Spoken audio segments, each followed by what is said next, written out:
Folks, Blackstar Network is here. Hold no punches! I'm real revolutionary right now. Black power. Support this man, Black Media. He makes sure that our stories are told. Thank you for being the voice of Black America, Roland. Stay black. I love y'all. All momentum we have now, we have to keep this going. The video looks phenomenal. See, this difference between Blackstar Network and black-owned media and something like CNN. You can't be black-owned media and be scared. It's time to be smart. Bring your eyeballs home. You dig?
Today is Friday, November 22nd, 2024. Coming up on Roland Martin Unfiltered, streaming live on the Blackstar Network. A new study examines how generations view financial success. I'll discuss the huge disparities between generations with economist Morgan Harper and Gen Z. Literally, I don't know what's wrong with them. Wait till I show y'all these numbers. Folks, the orange convict sentencing is postponed indefinitely in New York, and he may request that his conviction be overturned, which is absolutely nuts. Trump's defense secretary Pick denies the allegations in a newly released police report that shows his involvement with a woman that says she was sexually assaulted. He says it was consensual. Sean Diddy Combs is waiting for a judge to determine if he will get bail. That was a hearing today in New York. We'll also tell you how New York is honoring the first black woman elected to Congress, Shirley Chisholm. Folks, my congresswoman, Jasmine Crockett, will be here to talk about this week's shenanigans on Capitol Hill. And also, why is it that white political pundits, reporters, journalists, commentators keep whining and complaining that Democrats focus too much on identity politics when they completely ignore that whiteness is an identity? It's time to bring the funk on Roland Martin Unfiltered on the Blackstar Network. Let's go. He's got it. Whatever the biz, he's on it. Whatever it is, he's got the scoop, the fact, the find. And when it breaks, he's right on time and it's rolling. Best believe he's knowing. Putting it down from sports to news to politics. With entertainment just for kicks, he's rolling. It's on go, roll, y'all. It's Roland Martin, rolling with Roland now. He's funk, he's fresh, he's real, the best, you know he's Roland Martin now.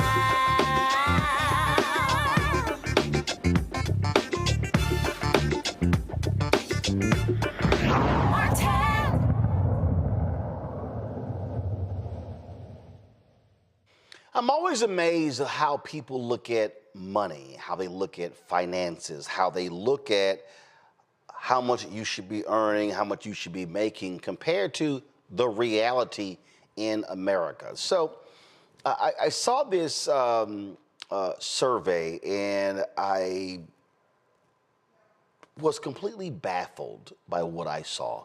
Pull the graphic up. So the question was asked, what does it take to be financially successful? And they looked at various generations. Well, boomers say, this is a survey of 2,203 adults that was conducted. Boomers, people born between 1946 and 1964, said, you know what, $99,900. Gen X, people born between 1965 and 1980, they said, oh, you know what, your salary should be, again, y'all, this is minimum, $212,300. Millennials, 1981, 1996, said $180,900. Gen Z, born between 1997 and 2012, they literally said the minimum to be financially successful to earn is $587,000, $587,800. What the hell?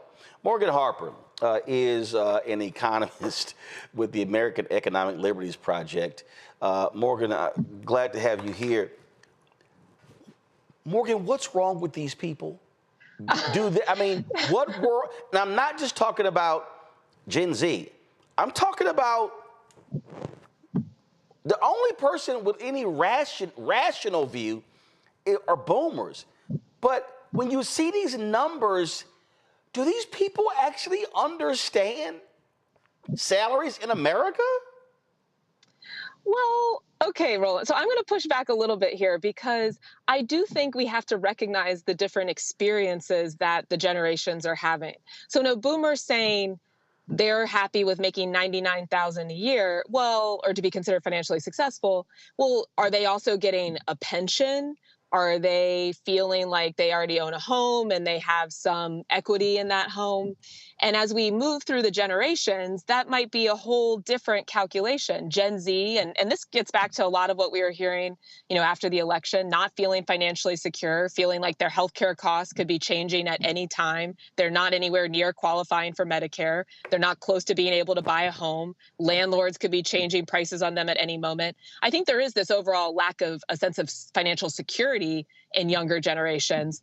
What's interesting to me is the dip and the change between Gen X and millennials. Millennials are kind of like more at ease with less money than Gen X. But yeah, that to me, I would say probably like the changes in the cost of living and what people are able to attain in terms of financial success at certain stages of life has changed quite a bit over the last 40 years. Here's where I'm going to push back. I believe that when I look at those Gen Z numbers, I believe you have a generation that has a social media view of the world where you can take multiple trips a year, multiple vacations, how you want to live. Because here's the reality. The numbers don't lie. The percentage of Americans who earn more than $500,000 a year is less than 1%. The other day, I saw a video where this guy was on, and he goes, "Oh, $100,000 salary means nothing," and I went, bruh, I know, because his whole deal is about investing and making as much money as possible, but the problem I have is understanding median family income. I was having a conversation with my brother, and we were talking about where we grew up in Houston, and my parents combined never made more than $50,000 combined. So we were on this group chat, and my brother said something about the category we were in, and I said, no, actually that's wrong. I said, if you look at the salaries that mom and dad made in the 70s, we were actually middle class. So You're thinking we were actually lower. No. We were actually middle class. I don't think people understand really median family income in this country. Understand that. And so I think that's where I struggle. So people are walking around with this view of there are these numerous $500,000 jobs out here. And I'm like, no, it's not. I think that's possible. I mean, yeah, I do think that there's a skewed set of expectations to an extent, but I don't think that we can attribute it all to that. I mean, you can't deny that the average person is having to expend a lot more financial resources to attain what are considered the basic or the typical building blocks of the American dream, right, with the house, childcare, healthcare. But I do think we have to factor in, some of what might be driving what you're identifying as a little bit of irrational estimations could be that sense of insecurity. And there is something emotional and not entirely scientific about how we estimate the value of that insecurity that comes from, and this is, something that I hear a lot from people, business owners, individuals who are working, healthcare premiums, for example. Right. I mean, even, my current employer, it's like, okay, well, I know what I'm going to have to pay for my healthcare premium this year, but it's possible that doubles next year. And then you just have to adjust. So yeah. I do think that lack of security, is driving a lot of these skewed perceptions. But also I think what also drives a lot of this is also how people live. I've had conversations with people, and we talked about what we spend our money on, in terms of vehicles that we buy. I know folk who literally brunch every Sunday. And when you look at, first of all, let's not even talk about you go to Atlanta, some other places. So then you start saying, okay, so you brunch every Sunday. How much are you spending on brunch? And then, I guess I have this flashback. I remember my 6 nieces, it was one of those weekends where I wasn't traveling. My wife was traveling. I had the 6 nieces. We're coming home from church. And one of my nieces goes, Uncle Roro, where are we going to eat? I said, home. And she's like, well, when we're with Aunt Jackie, we go here. I said, oh, I know. I said, so we're in the car. And I said, okay, let's walk through this. There are 6 of you. This is what it's going to cost for the 6 of you, for all of us for the 7 of us to go out and eat. I said, now, let's now multiply that times 4 every Sunday, times 12. I said, now, how much are your tutors? How much are the other things that I buy you? Because I wanted them to understand what a real cost is. I also think that there are folks who believe that they can live a certain way, which other people are living, when you ain't got that money. And so there comes a moment where you have to be realistic. And as somebody who hires people, Morgan, it's crazy when I'm interviewing people, and I'm serious. I interview people who are recent college graduates who have limited skill set, and they actually believe that I should pay them $100,000. No, I'm serious. See, the reason I saw this study, and I was like, yeah, I understand this here, because I've been in interviews, it's like, oh no, $85,000, I just can't do that. And I'm going, you don't know shit. I'm not gonna pay you $100,000, and you literally don't have any skills. There is just there is a total disconnect for me between reality on what you can deliver and what you should be paid and actually what you're worth. That might be true, but when we're talking about trends across the entire country and this stark of a difference between generations, I do think there's something deeper going on. And even, at the micro level. Psychosis. Perhaps, but even at the micro level, like you're identifying, it's like, okay, sure. Yeah, I mean, some of that might be stemming from a desire of wanting to live large, but I do think there's this general sense, especially as you go younger and younger and younger in American society, that I got to look out for myself. There aren't a lot of backstops here. I don't know what's coming, and I'm going to try to get mine as quickly as I can. And yes, some of that could be due to things like social media and wanting to go out to brunch a lot.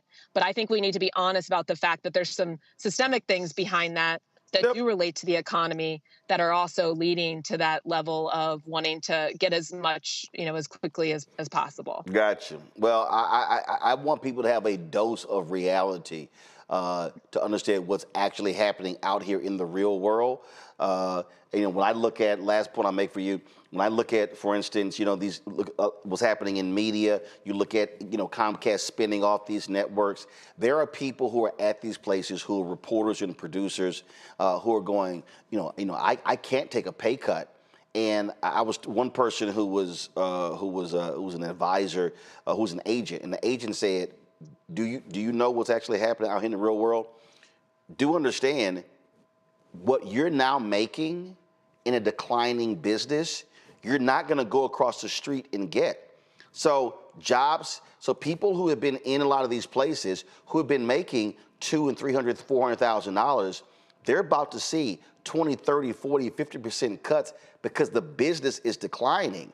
And they're going to actually have to make adjustments to their lifestyle because they think, oh, I can just go to this other network, not realizing they're cutting too. And so that's where I just think people need to be very realistic about what's happening economically in the country, in the world, in certain industries, and how things are shifting. And so where they were 5 years ago is totally different today. Final comment. Final comment on that I will respond to is sure, but also there are some dynamics happening in the economy, like you're talking about changes in the media environment that we just don't have to passively take. For example, this week, we saw that Google is now, their proposed remedies on the table to break up Google and force innovation into the AI space that won't just leave it that they're just a few people who maybe get lucky enough to be part of Google building AI, but we can have a whole range of companies that are out there building products, needing to hire these people, can pay people over $100,000 a year and create much more opportunity than continuing to just enrich the same select few who rise to the very, very, very top of the U.S. economy. So that's my final point. All right. Much more to talk about. All right, we'll have this conversation again because I do think it requires a really deep discussion because I just think a lot of people are right now kind of crazy with some of this stuff. So we'll discuss that a little bit more, Morgan. We appreciate it. Thanks a lot. Yeah, good to see you. Take care. All right, I got to go to a break. We come back. I'm going to chat with this with my panel. And I'm telling y'all, we'll be right back. Hi, I'm Dr. Jackie Hood Martin, and I have a question for you. Ever feel as if your life is teetering and the weight and pressure of the world is consistently on your shoulders? Well, let me tell you, living a balanced life isn't easy. Join me each Tuesday on Blackstar Network for A Balanced Life with Dr. Jackie. We'll laugh together, cry together, pull ourselves together, and cheer each other on. So join me for new shows each Tuesday on Blackstar Network, A Balanced Life with Dr. Jackie. What's up, y'all? Look, Fanbase is more than a platform. It's a movement to empower creators, offering a unique opportunity for everyday people to invest in Black-owned tech, infrastructure, and help shape the future of social media. Investing in technology is essential for creating long-term wealth and influence in the digital age. The Black community must not only consume tech, we must own it. Discover how equity crowdfunding can serve as a powerful tool for funding Black businesses, allowing entrepreneurs to raise capital directly through their community through the Jobs Act.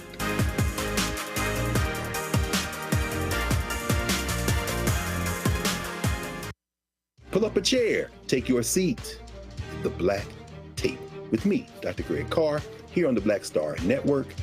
Every week, we'll take a deeper dive into the world we're living in. Join the conversation only on the Blackstar Network. How you doing? My name is Mark Curry, and you're watching Roland Martin, unfiltered, deep into it, like pasteurized milk without the 2%. We getting deep. You want to turn that shit off? We're doing an interview, motherfucker.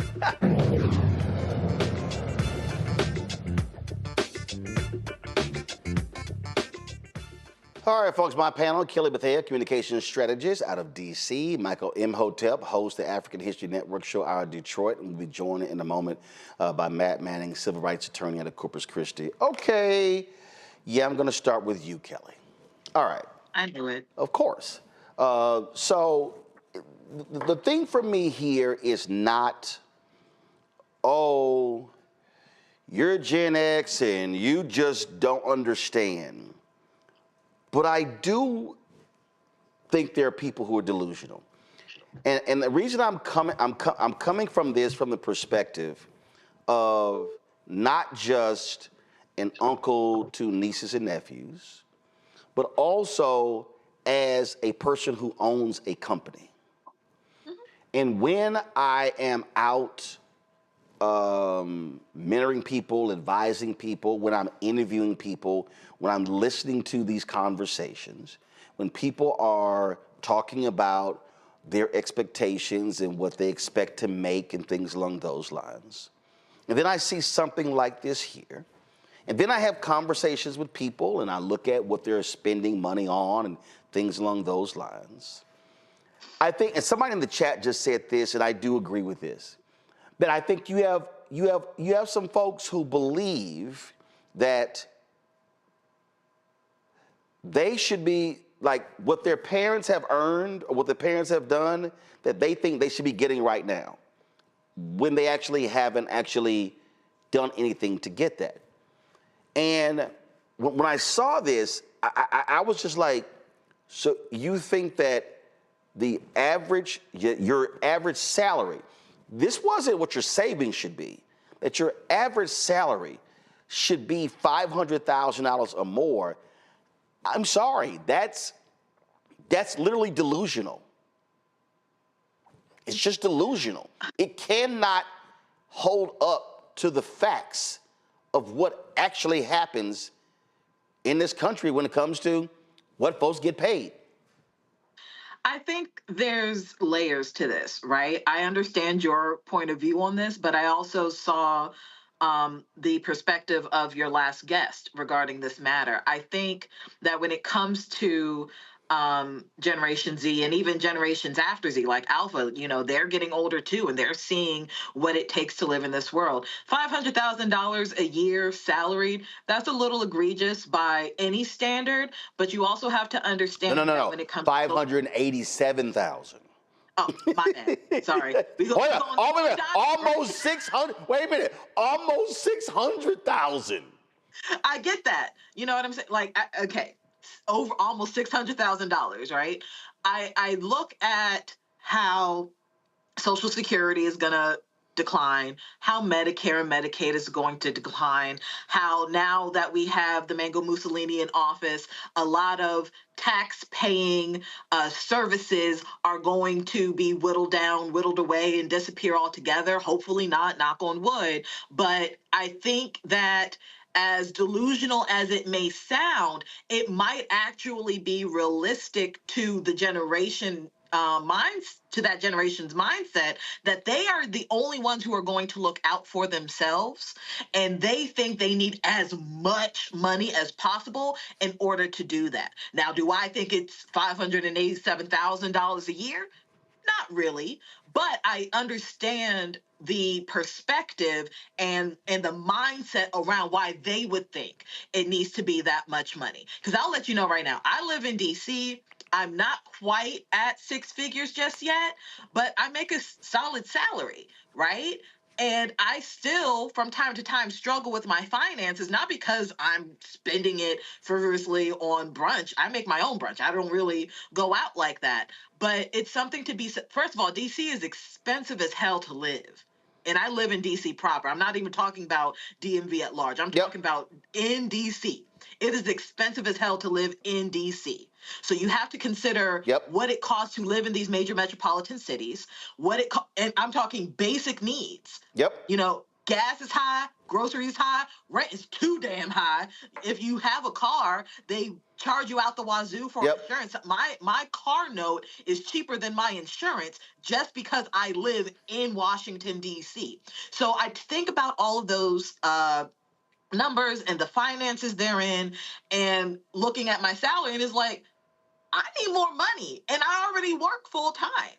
You know what I'm saying? I technically have 2 jobs, right? And I still need more money in order to live comfortably and not paycheck to paycheck. So while I don't think I need $500,000 a year, it would be nice. I think I do enough from my qualifications and my resume. I should eventually get to that point. Like I think I will, but I certainly understand why this generation thinks that they need that much right now, given our economic status, given the things that they have seen happen in the world. Like, they've lived through a recession, they've lived through government shutdowns, they've lived through a lot of economic trauma to think that they need that much money.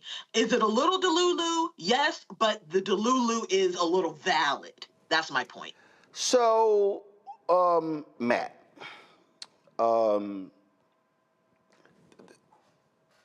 the reason for me, I think this is nonsensical and delusional is because I'm a firm believer in people understanding the reality of the world that we're living in. And I'm just going to give you this, the business that I am in is media. And so growing up and coming out of college, let's just take the television business. Everyone in the business understood that from a television market size, to get into the number 1 through 10, a top 10 market, you had to have some skills. Those were the largest markets, the largest salaries, things along those lines. And I would have these conversations with people who graduated from college and who would say, oh, well, I'm from San Francisco. I'm from Chicago. I'm from New York. I'm from the DMV. I'm from Houston. And so I want to go back home and get me a job.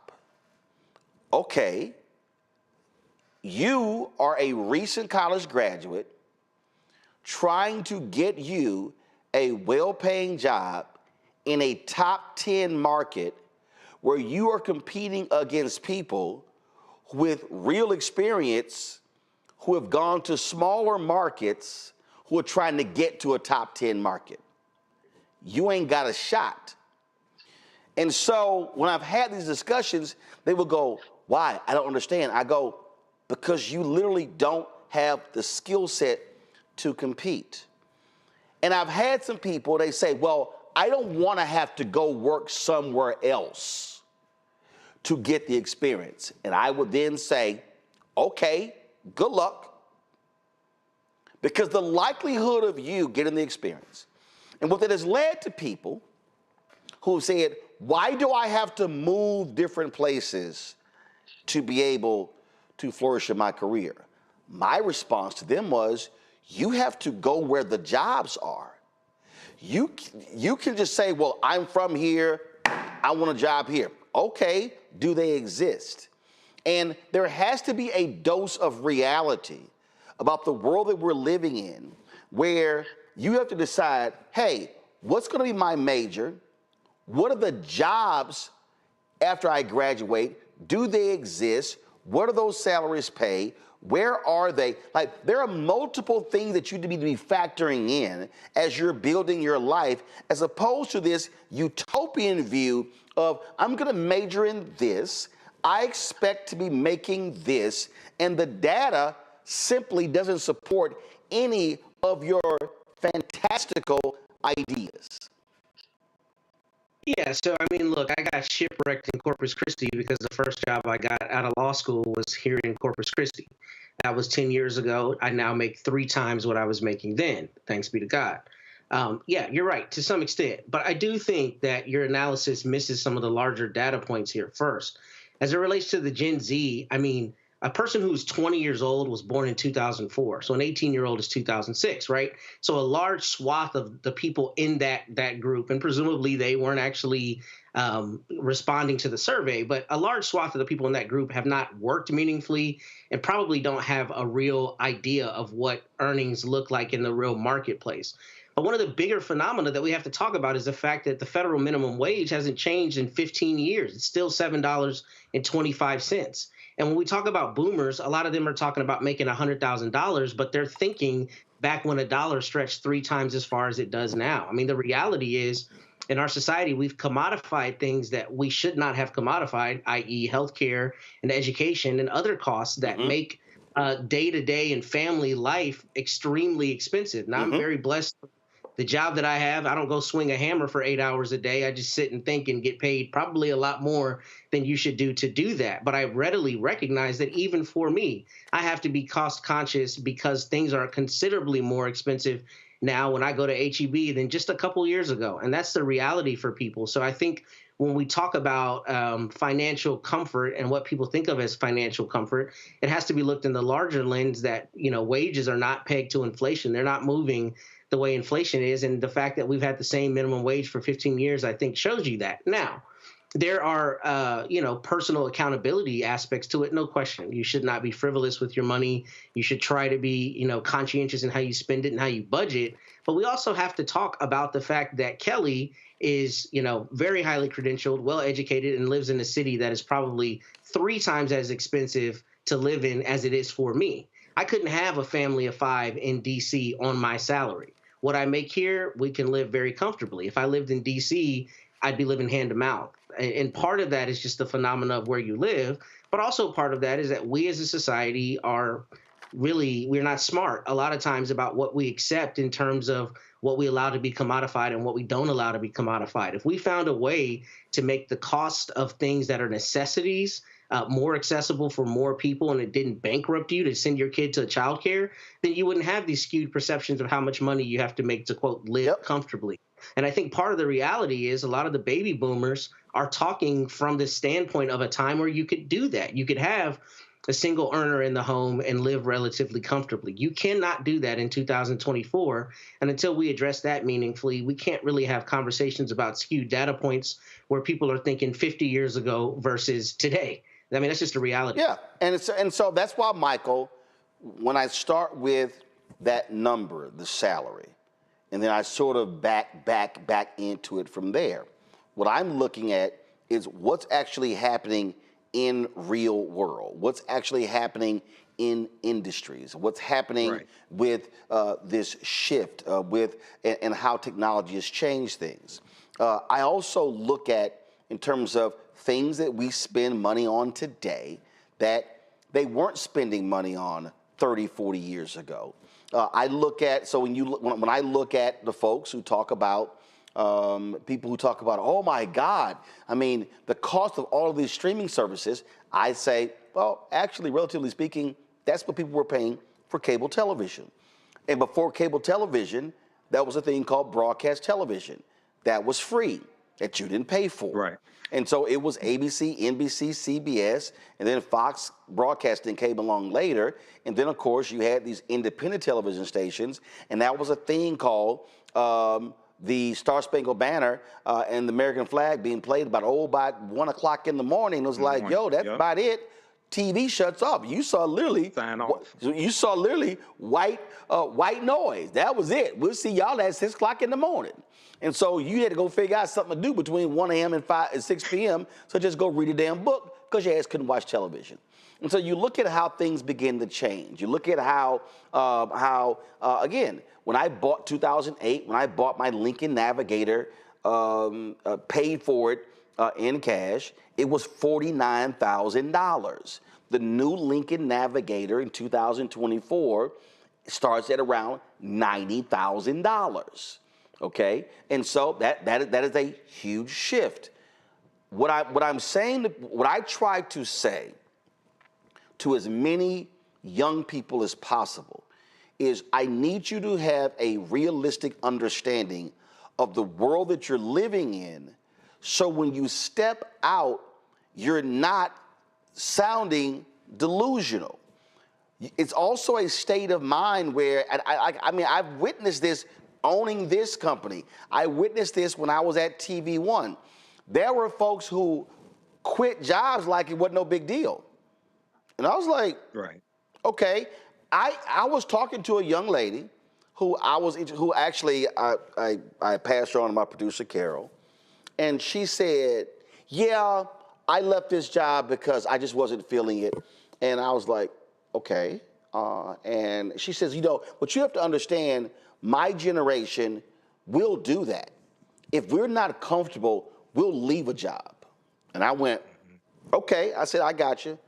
I said, but you're freelancing and you're complaining that you don't have enough freelance work. And I went, so I said, you do know that we all have worked on jobs that, we didn't like our bosses. Right. We weren't feeling it, but it was an actual job. And so that also, it is a state of mind that is absolutely different. I just want people to understand what reality is and what we're about to walk into. And I'm sorry, I just think anybody who believes that, hey, for me to be financially successful as an individual, I'm gonna have to my salary is gonna be almost $600,000 when less than 1% of Americans make more than $500,000 as an annual salary. Absolutely. Well, a few quick things on this, Roland. And I also read the article from CNBC.com that went more in depth into this, because it talked about how the median household income in America is $80,000 a year. Only 10% of U.S. households make $234,000 a year in income. So thinking that you're going to have an income, Gen Z thinking they're going to have an income of $587,000 a year is totally unrealistic and ludicrous. I don't know where they came up with something like that. Now, dealing with careers, okay? I used to work on a No Worker Left Behind program that Governor Jennifer Granholm introduced here some years ago, and I was a consultant to a local community college. And when we would talk to students and their parents about what type of careers to go into, right? The high in demand careers. We help them look at the growth potential and what the demand was for the next 10 to 15 years. One, two, look at what the incomes would be like as well. Salary.com was one tool. There were some other tools to help them gauge, because, okay, if you're saying you want to make this amount of money, well, this career coming out of college is not going to give you the type of money that you think that you want. So we try to help them gain some realistic understanding of what the market would bear and what these type of degrees would, how the degrees will relate to the type of incomes that they wanted. So there's a disconnect here between reality and income. And I think for a lot of Gen Z, they're coming out of college, they may have $80,000, $100,000 in student loan debt, for instance, right? And they think that the amount of money that they paid for their college degree is supposed to be equivalent to how much they make coming out of college. It doesn't work like that. If you paid $100,000 to get your degree, you may not get a job paying $100,000 a year.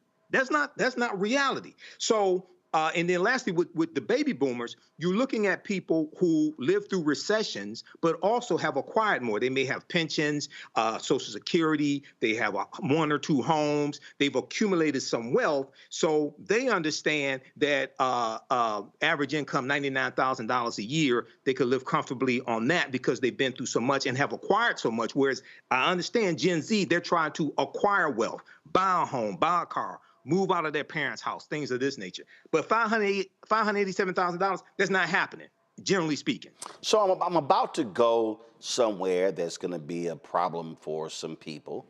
And guess what? You're just going to have to deal with it. You also have to factor in the reality, and Matt, you touched on it, when you have a family and there are two incomes in a family.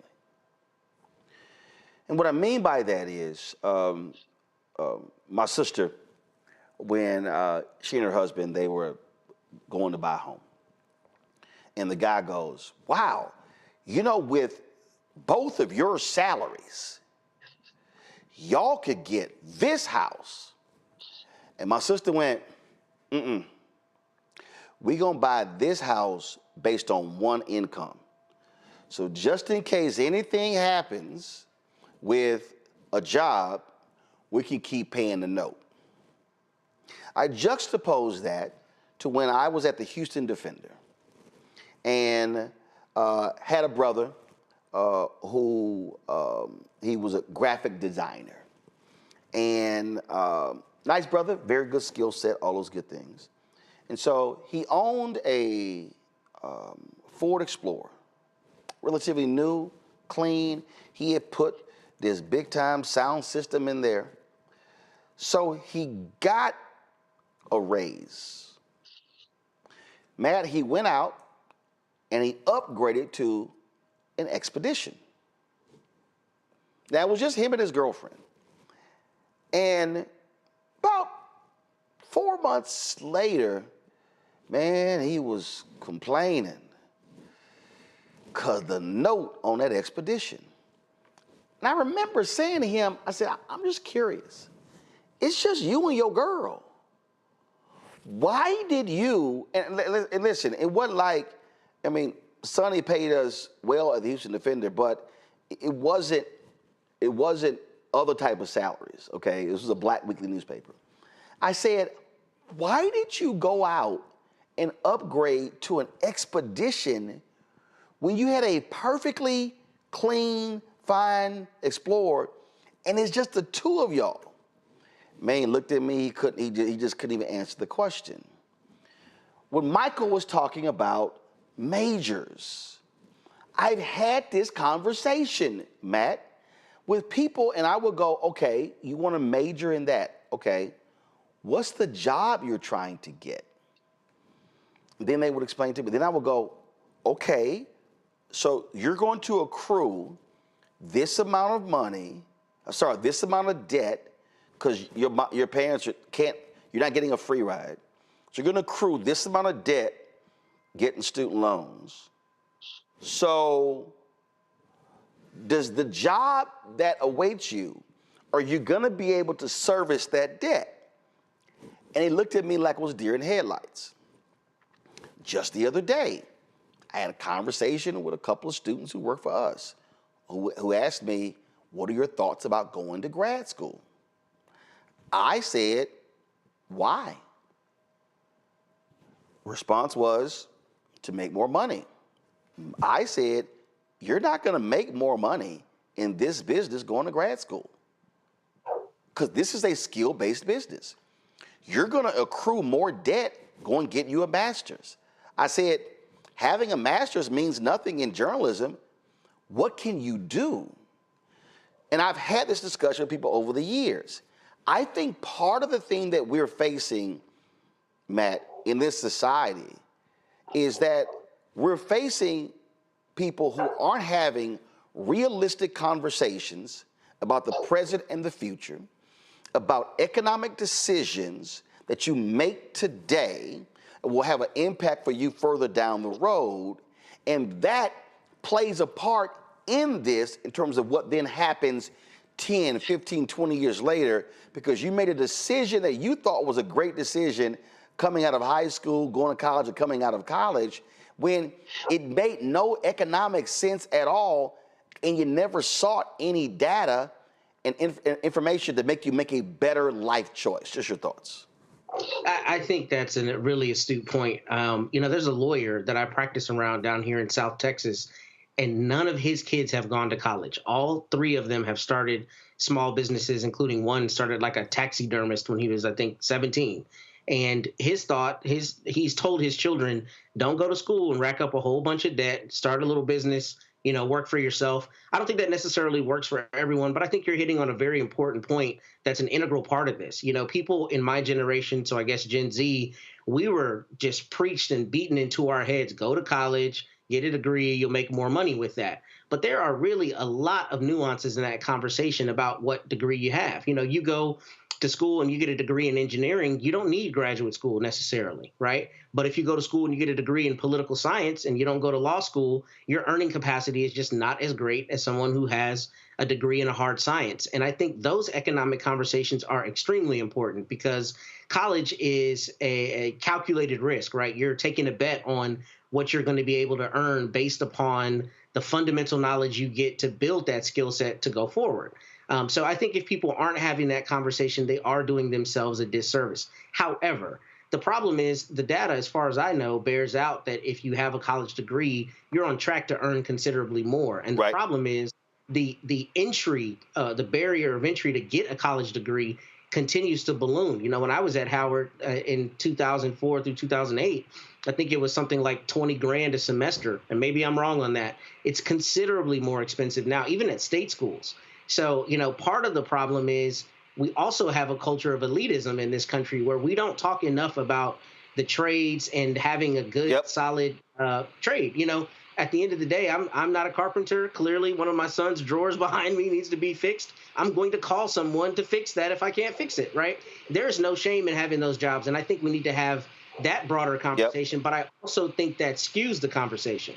Because when you're talking about people earning in the 60s and the 70s, you can have a union job that did not require education beyond a certain point, and you could live a comfortable life. I don't know that that's economically sustainable anymore. And unless we're having that conversation, then we can't really discuss the nuances of how difficult it is to be financially stable and successful. Now, you can make individual choices. You should always be prudent. But the larger macroeconomic forces, I think, are at play in a way we don't always factor them in these conversations. So let me go back to when I talk about those decisions that you make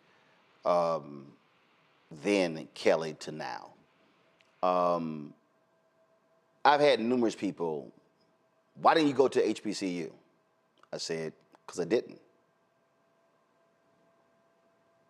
I said, what's the problem? So then I begin to walk them through this. I begin to explain to them that my brother was in college a year ahead of me. Then I went to college, and then my sister was right behind me. So my parents, when my brother became a junior in college, I was a sophomore, my sister was a freshman. My parents had 3 kids in college at the same time.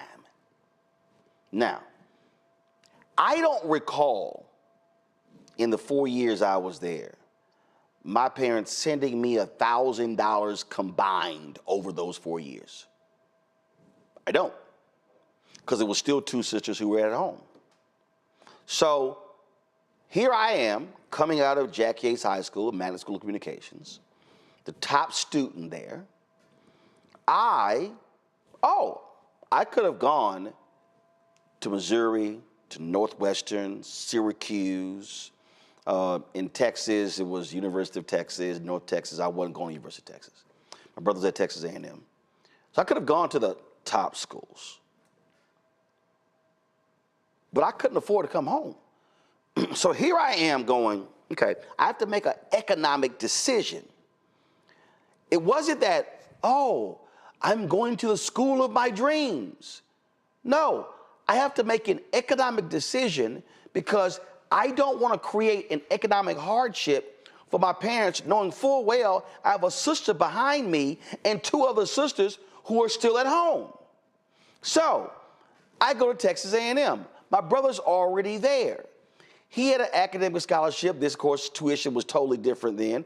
I get one, $10,000. Guess what? $2,500 a year, but it was an offset. We actually lived together. Guess what? Shared resources. My whole deal was, I know I'm going to get a job. When I've had this discussion with people, I've said to them, I didn't go to a private HBCU. Look at the cost. But I also didn't go to a private PWI. And so I tell people, I made an economic decision at the age of 18 because it wasn't just about me. And so I've talked to people who are children, and they're like, my dream school is this. And I'm like, but do your parents have that dream money to fulfill your dream school? And so now, if you decide to go there, and incur a massive amount of debt, there's going to be a reckoning that you actually have to deal with. And when we hosted a discussion, Joe Madison was on the panel at the Howard Theater, a brother stood up and he was like, I'm voting against Obama. I was like, okay, why? He went, well, because, you know, I want to be a professor, and I went to Xavier University in Louisiana, and I got my undergrad, and I had $150,000 in debt, and then I got my master's, and I'm working on my PhD at Tulane, and I'm gonna have $300,000 in debt, and I'm never gonna be able to pay it back. And I told the panel, I got this one. I said, who told you to go to two private schools? I said, I know what your mind was saying, but did your pocketbook match it? This is what I'm talking about, Kelly, how we have to have real conversations with people about decisions that they make, where your mind may be saying, oh, I want to be a Morehouse man. I want to be a Spelman woman. Okay, but can your family afford that?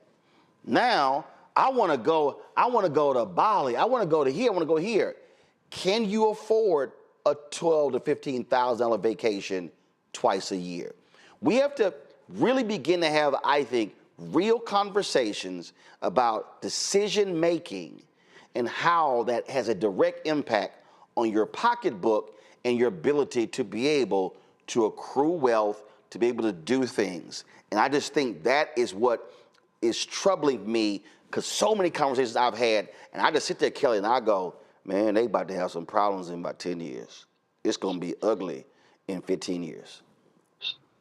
I see your point. I do. And I'm not going to say that you're wrong per se, but I think it's a very limited way of thinking how people make these economic decisions that you're talking about. I went to 2 public schools. Bowie State is a public institution. University of Baltimore is a public institution. I still have $250,000 in debt from both of those institutions. And that was with scholarship money. That was with grants. That was with everything. Right.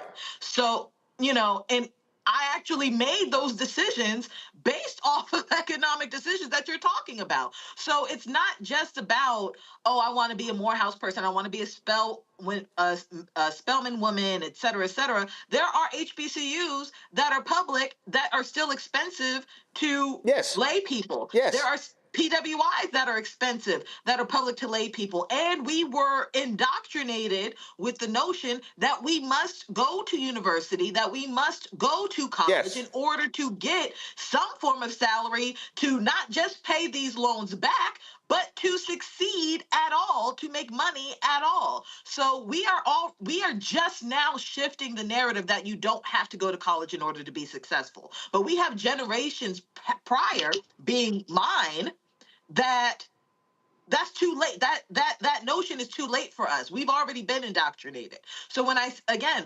see Gen Z with these lofty goals of making $500,000 plus a year, I'm sorry, $587,000 a year. Yes. Right? It is because they saw the prior generations being indoctrinated, and they're like, I don't want to have to choose between a vacation and something that's not going to benefit me. I don't want to have to choose between a water bill and a cell phone bill and a car note. I don't want to have to choose. And if we are going to die tomorrow, let me go to Bali today. That it really is a mentality of, I'm not going to be here long. Let me make as much as I can now in order to say that I did something with my life today before I go. That is the mentality that I'm seeing out of this newer generation, right? Because they have seen their parents, their grandparents, even their brothers and sisters who are older than them by, a generation gap, right? Literally sacrificing and doing the right thing and coming up empty as a result. Mm-hmm. So I understand where they're coming from with these lofty goals. Are they always realistic? Again, like I said previously, no, it's not realistic for you to think that everybody and your mama's going to get $500,000 a year. It's just not going to happen. But in that same breath, understand that $99,000 don't go nearly as far as it used to. So we need to find a median. Right. But here's what I would say. A $99,000 job is more than a $45,000 job. Sure. And, right. And what I'm saying is, so what the reason I was walking through that, I was walking through decision making. I was walking through how we make decisions, how we decide what we do, what we spend, how do we accrue debt, how do we get rid of debt, how we do those things, and how do we make life choices. When I look at the numbers don't lie, Michael. When you have two income households, it's a different story than when you have a one income household. Because the things that you have to then do as a single individual changes when you have a second person who can help out. What I'm trying to get at is how we make decisions and how we process these decisions and the impact later down the road. Remember when I was working at WVON radio and I was at CNN and a crew came in and they were installing something in some light stuff in my office, and they were going to call a cab to get to the airport. I said, man, I'll just drop you all off at the airport. So we come out of the radio station. It was two white guys, and one of them goes, man, I thought you would have had a BMW or a Mercedes. And I said, this Corolla gonna get y'all to the airport the same way as that BMW and the Mercedes. Right. And it was funny because he like every time we would talk, he would say this, and I finally was like, well, why do you keep thinking that? And he was just like he just didn't understand why I didn't have this really nice, expensive car. I said, let me explain something to you. I said, this sucker get 35 miles to the gallon. I said, it's 4-door, it's clean, it serves my purpose. I said, if I had to attend a black tie function at a 5-star hotel, I would drive up to that 5-star hotel in my Toyota Corolla, hand they ass the keys, and walk my ass into that 5-star hotel to the black tie gala, because I don't give a damn what nobody else thinks. And I said, I'm not going to buy a car to impress some folk I don't know. I'm perfectly fine with the car that I have. So that was a state of mind. That's also an economic state of mind, because what I did not want to do was make economic decisions that, as the Lou Rawls song where he cop for it now, then you cry later, where it was called Charge Card Blues, where you make these decisions now and you crying later, as opposed to saying, yo, I'm good. My self-worth isn't defined by that car or by that Birkin handbag or by these shoes or by these suits. Now, if I can afford those things, knock yourself out.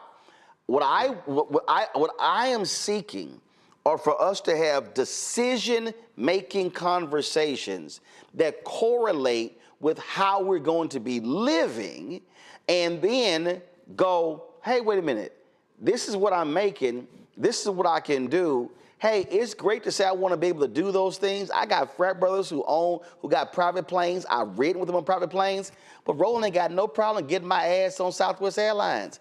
I'm good because it's here. This is what I think what we have to be having more conversations about, how we view the world, how we make economic decisions, how we spend, how we save, how we invest, and how we define self-worth.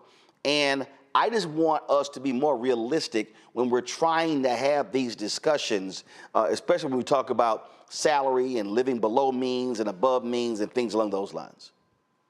Absolutely. So I'm going to lean on my experience in teaching entrepreneurship for 7 years. A lot of people know my degrees in business administration.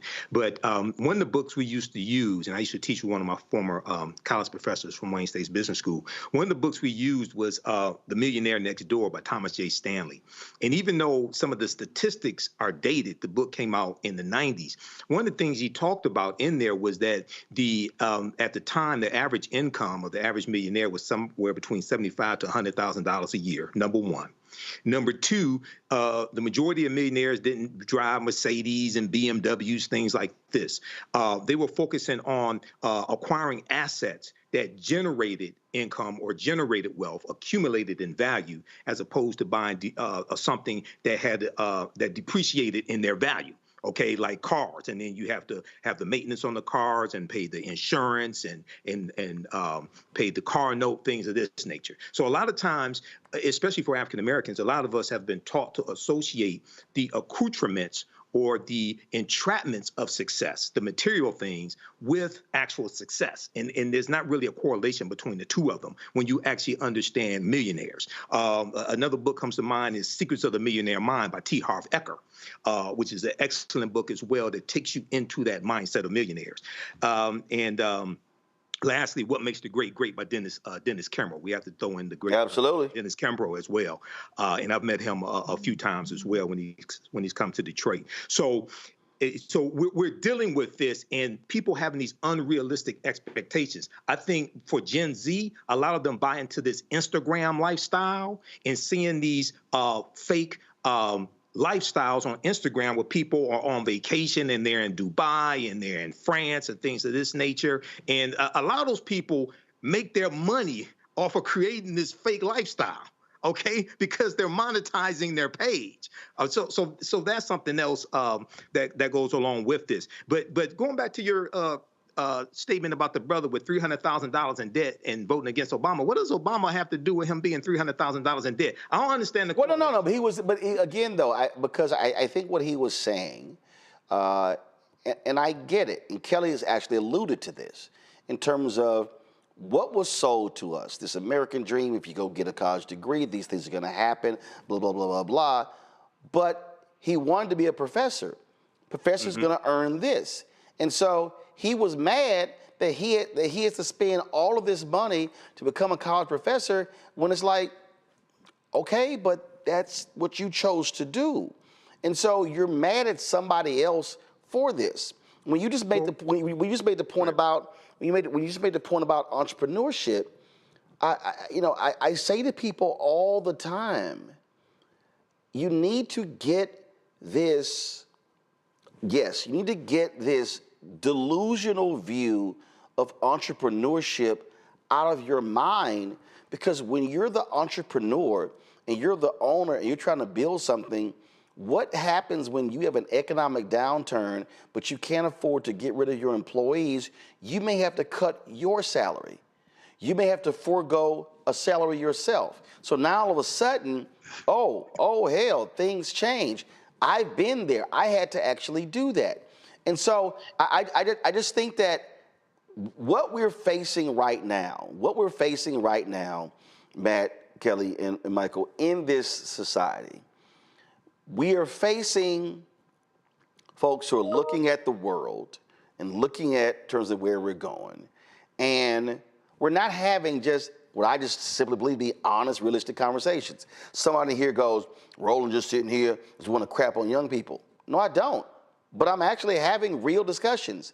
I have 9 nieces, 4 nephews. You don't think I have these conversations? You don't think I'm being honest about this? You don't think that as I'm sitting here looking at, in terms of how we operate and how we move and the decisions that we make, hey, I would love to take a world tour and hit 4 or 5 countries, but there's an economic reality associated with that. I hear Kelly's point, and yes, I disagree with this notion that, let me push these things off until I retire, and then I'm 65, and hell, I can't enjoy it, I can't walk, or whatever the hell. I totally understand that. But what I also say is, you can take trips today, and it don't mean it's gonna have to cost you 15 grand. I got a friend of mine whose daughter hit him up to ask her parents to pay off her credit or 25,000+ Amex credit card debt because she did not want to dip into her personal savings. And he was like, so you want me and your mama, who's older, to pay up your credit card debt because your ass has been traveling? Now, mind you, the person got a damn good job making 6 figures. He's like, we ain't paying off your debt because your ass ran it up. No, he's like, no, that's not happening. And I just want us to begin to have real discussions about the real world because when I see somebody, Gen Z thinking that the salary for me to be financially successful is almost $600,000 and less than 1% of Americans make more than $500,000, I'm saying y'all might want to bring that down a little bit. Let me go to a break. We'll come back more right here on Roland Martin Unfiltered, the Blackstar Network. Be sure to support the work that we do, folks. Of course, we finally got around Cash App and Unleash Drama. If you want to support us via Cash App, you can do so via Stripe. This is the QR code right here, and then you can contribute via Cash App. That way, you can also send a check and money order to P.O. Box 57196, Washington, D.C., 20037-0196. PayPal, R. Martin Unfiltered, Venmo, RM Unfiltered, Zelle, Roland at RolandSMartin.com, Roland at RolandMartinUnfiltered.com. We'll be right back. Pull up a chair, take your seat. The Black Tape with me, Dr. Greg Carr, here on the Blackstar Network. Every week, we'll take a deeper dive into the world we're living in. Join the conversation only on the Blackstar Network. Hi, I'm Dr. Jackie Hood Martin, and I have a question for you. Ever feel as if your life is teetering and the weight and pressure of the world is consistently on your shoulders? Well, let me tell you, living a balanced life isn't easy. Join me each Tuesday on Blackstar Network for a Balanced Life with Dr. Jackie. We'll laugh together, cry together, pull ourselves together, and cheer each other on. So join me for new shows each Tuesday on Blackstar Network, A Balanced Life with Dr. Jackie. Hatred on the streets, a horrific scene, a white nationalist rally that descended into deadly violence. White people are losing their damn minds. As an angry pro-Trump mob storms the U.S. Capitol, we've seen shooting. We're about to see the rise of what I call white minority resistance. We have seen white folks in this country who simply cannot tolerate black folks voting. I think what we're seeing is the inevitable result of violent denial. This is part of American history. Every time that people of color have made progress, whether real or symbolic, there has been what Carol Anderson at Emory University calls white rage as a backlash. This is the rise of the Proud Boys and the Boogaloo Boys. America, there's going to be more of this. Here's all the Proud Boys, guys. This country is getting increasingly racist in its behaviors and its attitudes because of the fear of white people. The fear that they're taking our jobs, they're taking our resources, they're taking our women. This is white fear.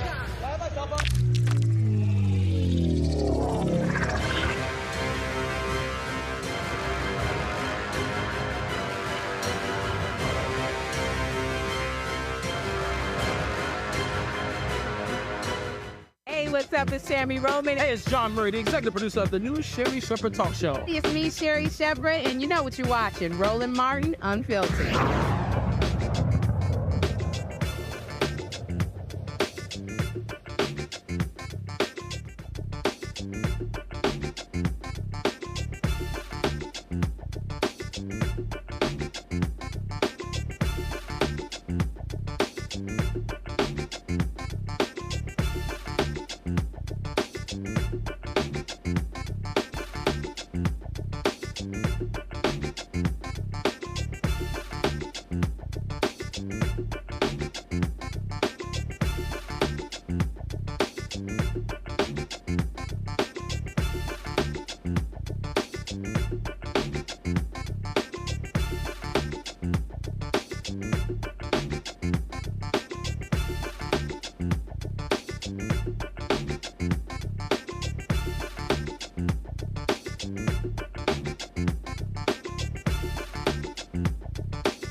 A New York judge presiding over Donald Trump's hush money case has indefinitely postponed his sentencing. Judge Juan Merchan's one-page order directed Trump to file a formal motion to dismiss the case by December 2nd and to have Manhattan District Attorney Alvin Bragg respond by December 9th. Trump has indicated he plans to ask for the case to be tossed to facilitate the transfer of presidential power after his election victory. Trump's lawyers want the case dismissed outright and immediately. They say doing otherwise will interfere with his presidential transition and duties. Prosecutors are open to putting the case on hold, but don't want to scrap altogether. All right, I need to get into this because, and Matt, I got to start with you here. This is what I don't understand. Donald Trump was convicted in New York State. This notion that a president cannot be prosecuted is based off of a memo written during the Nixon administration. Now, we know the Nixon administration was trying to keep him from getting convicted. A state does not have to abide by a DOJ memo. Just because, and here's my whole deal, let a court adjudicate it, but I don't understand why New York State and why Georgia, why they are postponing just because the election is over and then he gets inaugurated. And also this notion of, oh, just drop the whole case because I won? No, you were convicted. This is bullshit. Yeah, it is. It's complete garbage. There's no justification for it whatsoever. And look, even if we were talking about a prospective prosecution, that's a different thing than 12 people sat in the box, looked at the evidence, and convicted you of 34 felony counts. So all we're talking about at this point is sentencing. The real conversation we should be having is Donald Trump going to be on probation? Is he going to be paying a fine? Or is he just going to be getting a conviction and having no meaningful punishment after that? But the idea that there's going to be a motion to dismiss after a jury waded through all the evidence, found beyond a reasonable doubt, the highest level in the justice system, criminal or civil, and now we're talking about undoing that because of some nebulous idea that he'd be constitutionally hampered, is complete garbage. Now, we got to be truthful. If he's the sitting president of the United States, you know, he's not going to be checking in at Manhattan court with his probation officer like most probationers. I mean, there's just some practical realities that are not going to apply to him. But the idea that we need to undo the entire case that's already been adjudicated is, I think, political kowtowing. I think it's people who are afraid of either being attacked by the MAGA mob or, you know, losing some kind of political gravitas, I guess. But to me, it makes no sense. And in fact, I think it undermines Merchan. I think it undermines any judge that's presiding over this, because what do judges and all these people say in this system all the time? Rule of law. You need to have prescriptive outcomes. You know, the whole reason we follow stare decisis and precedent is so that if one person goes into a courtroom, he or she doesn't have a wildly different outcome than other, you know, circumstances that come before that judge. But in real time, what we're seeing is people saying this man is bigger than the law. And notwithstanding the practical realities of imposing a sentence on him, it's absurd to me that you've got a lame duck presidency now.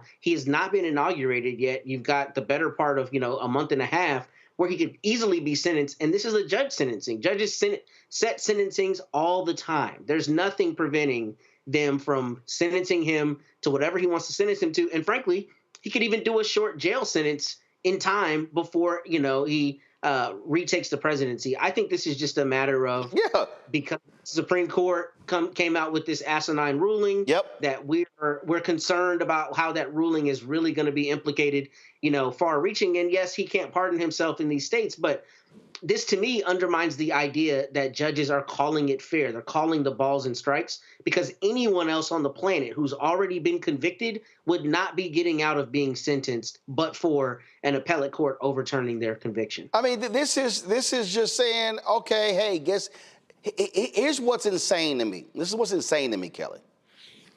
Let me show it. and Ron Reynolds, don't get mad, but Texas State Representative Ron Reynolds, who was sitting in office, went to jail. Let me pull it up right here. Here's a story right here. Let me show y'all right here. This is why this is stupid to me. This is dumb. If we want to talk about the law, we want to talk about equal justice under law. State Rep Ron Reynolds, hold up, give me 1 second. I'm pulling up on our screen here. I'm just going to read it and then it's going to come up in a second, so just give me a second. Texas State Representative Ron Reynolds turns himself in to serve year-long jail sentence. Now he didn't serve a year in jail. The Missouri City Democrat was convicted of multiple misdemeanors for legally soliciting clients for his personal injury law practice. Okay? He was convicted in 2015 on misdemeanor charges for illegally soliciting clients for his personal injury practice. Sentenced to a year in jail, he was out on an appellate bond for years while his case wound through the appeals process. Kelly, he's a sitting Texas state representative. He was convicted and was sentenced and went to jail, got out, and was still a state representative. Where in the hell is this? Oh no, you can create massive crimes because though you win the presidency, that's a get out. Winning the presidency is not a get out of jail free card. Can I talk? I thought you were going to say something else. My bad. So this is interesting to me on a couple fronts. One, the main one being, if I recall correctly, the memo that was meant to keep Nixon out of jail by the DOJ was a memo for a sitting president, right? So even the memo that they're following doesn't make any sense because at the time of Trump's convictions, he was not a sitting president. He's a former president, which means that he's a private citizen upon being convicted, which means that the law should apply to him because like me, like you, like everybody on this panel and everybody else in this country, he's a private citizen now. And the crime was committed before he became president. The crime was committed before he became president. The conviction came when he wasn't president. What the? Listen, I'm here with you. I am right there with you. You done took all my talking points on the matter, but I will say that this is, in my opinion, the only reason he ran for president, because he knew that something along the lines of this would happen. Because frankly, America cannot fathom having a president in jail or held accountable for any type of action while he's still the president of the United States, right? I feel like America is truly on welfare wearing a Gucci belt. And by that, I mean the image of opulence and excellence and I'm better than you is very thinly veiled. Everybody else in the world can see right through it. And Donald Trump took advantage of the veil, right? He knew this was going to happen. That's why he ran for president. And here we are. We tried to tell you that this was going to happen. I am not surprised by this in the least bit. But it is sad that we have, 70 million plus people in this country who are okay with a convicted felon. Because here's the other thing. Just because he's not sentenced and they are dismissing the sentencing, he's still and will always be a convicted felon. Right? This is the memo. And actually it was reaffirmed. This is what it says right here. Go to my iPad. A sitting president's amenability to indictment and criminal prosecution.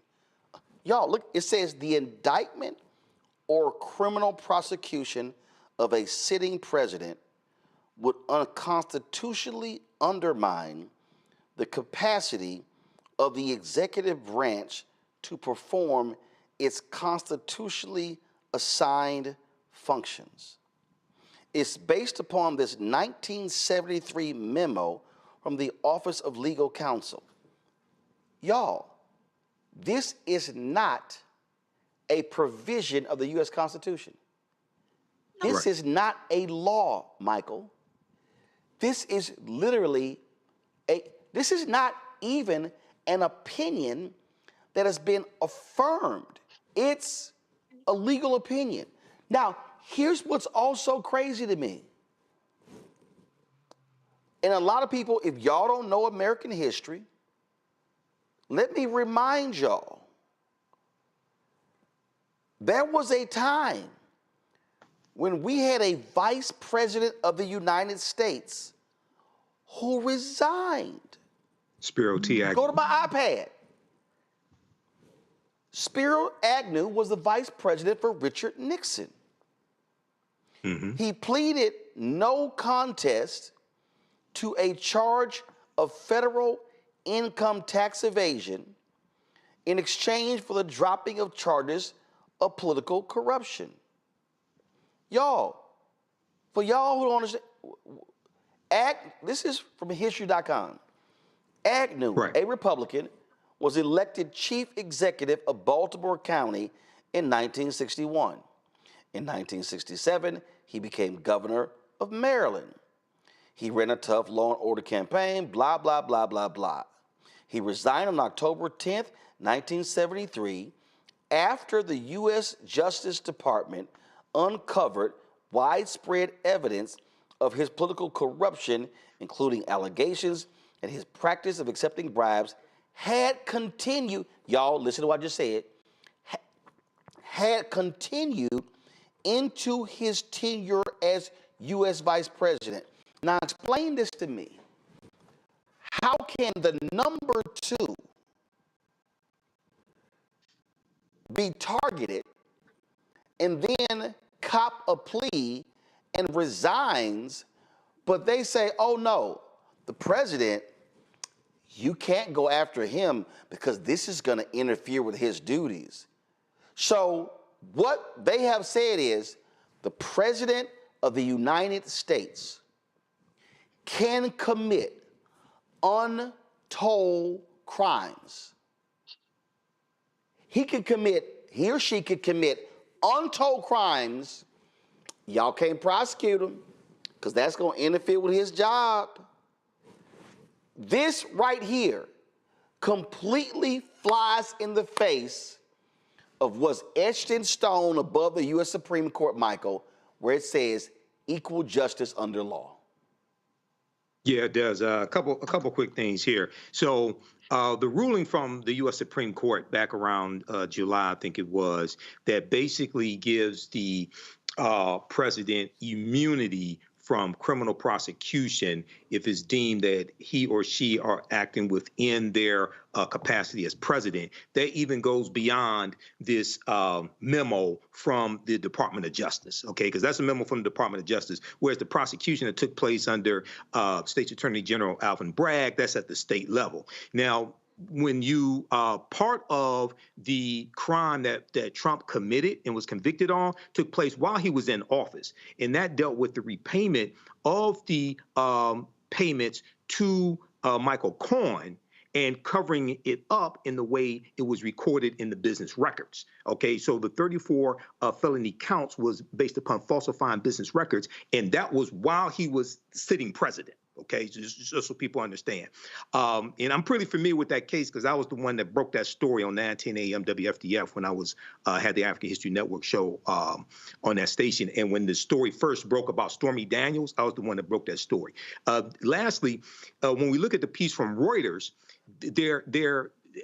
Trump's attorneys are making the argument not that he's immune from criminal prosecution or anything like that, but they're saying that if he is sentenced, then it will become an unconstitutional impediment, okay, to him governing. Well, the sentence could just cover the time from now until January 20th, and that won't interfere with him being president at all. So, yeah, so they're just making excuses and just trying to run the clock out on this, which is what Donald Trump has a history of doing.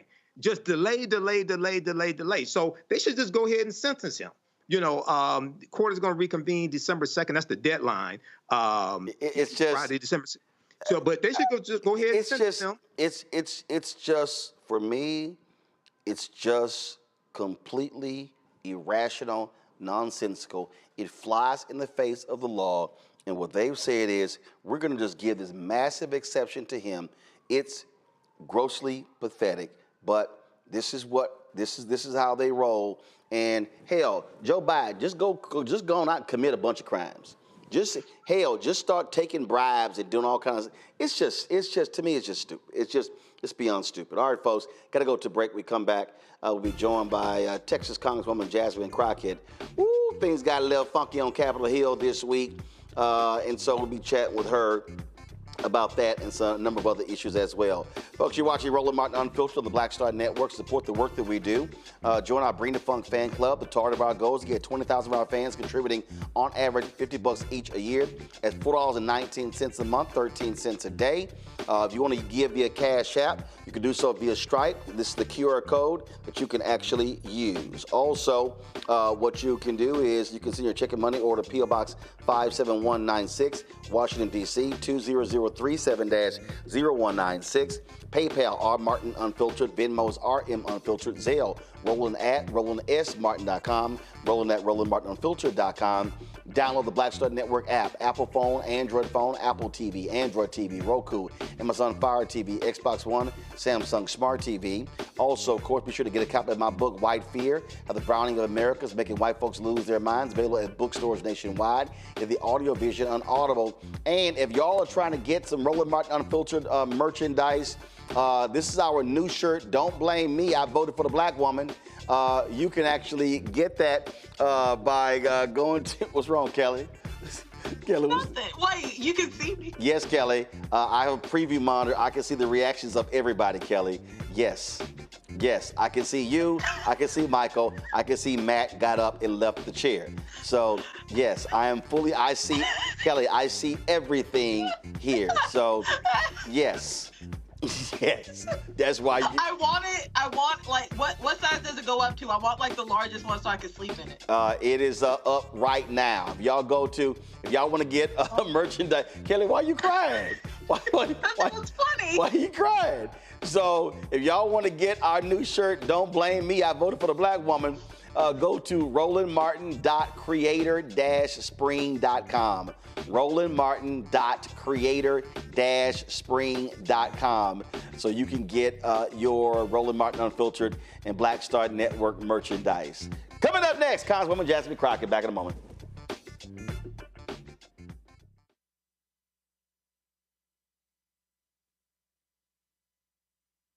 What's up, y'all? Look, Fanbase is more than a platform. It's a movement to empower creators, offering a unique opportunity for everyday people to invest in Black-owned tech, infrastructure, and help shape the future of social media. Investing in technology is essential for creating long-term wealth and influence in the digital age. The Black community must not only consume tech, we must own it. Discover how equity crowdfunding can serve as a powerful tool for funding Black businesses, allowing entrepreneurs to raise capital directly through their community through the Jobs Act.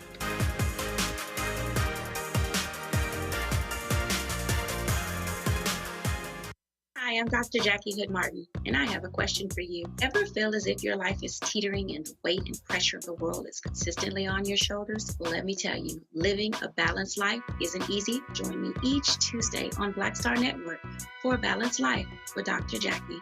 We'll laugh together, cry together, pull ourselves together, and cheer each other on. So join me for new shows each Tuesday on Blackstar Network, A Balanced Life with Dr. Jackie.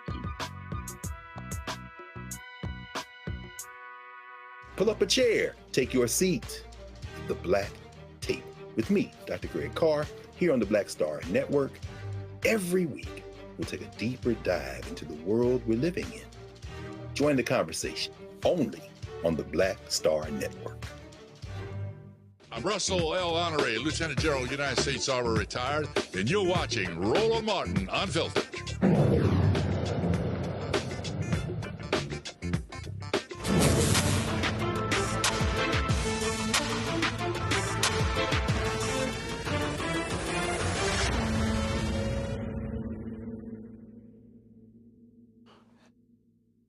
time for the Crockett Chronicles. Joining us right now is Congresswoman Jasmine Crockett of Texas. Glad to have you on the show. Things got a little funky. Talking about bring the funk on Capitol Hill. So you, Congresswoman Summer Lee, Congresswoman Ayanna Pressley, you got these Republicans who were acting a fool, talking about, how oppressed they are as white men, and the things have just been so rough, Congresswoman. They're having a difficult time in this world because the oppression that they're facing. And then you got these commentators out there saying, see, right there. Congresswoman Crockett, she's the problem. That's the problem with these Democrats. They keep using this woke language, and this is why they're going to keep losing. Yeah, so interestingly enough, I was watching commentary from the New Zealand Parliament, and there was a line that really caught me as they're having kind of this struggle as it relates to Indigenous people. And the line was, when you are accustomed to privilege, to then have to deal with equality makes you feel as if you are oppressed. And that line hit me so deep because that's exactly what it is. These are people that have enjoyed privilege their entire lives, whether they want to recognize it or not. And for literally everyone, because I kept saying, where's Byron? Where is Byron? Is Byron about to jump in this? Because I want to see what Byron has to say, because Byron served on the committee as well. But for some reason, Byron wasn't around to debate this particular bill being marked up. And the author of it, Representative Cloud out of Texas, was complaining that right now they are being oppressed. And then there was an issue with Higgins out of Louisiana, where he was arguing that he had been oppressed because Ayanna Pressley asked him to stop misusing the legacy of Martin Luther King and basically honor the wishes of Martin Luther King's family. And he said, see, y'all are trying to oppress me. You're trying to take away my First Amendment right. And it was just frustrating because they consistently use this language and they really don't understand what oppression is, or they want to pretend like they don't understand. And that's why I needed to make sure I reminded them of what Google has defined oppression as. And I'm sure any other reasonable dictionary defines oppression in a similar way. And they are not being oppressed. They are whining little men. You mentioned New Zealand, of course, Parliament was temporarily shut down. This is what after Maori lawmakers performed a haka, a traditional dance demonstrating the community's anger over you talking about the treatment of indigenous people in that particular bill. Pull the audio up, y'all, real quick. Come on.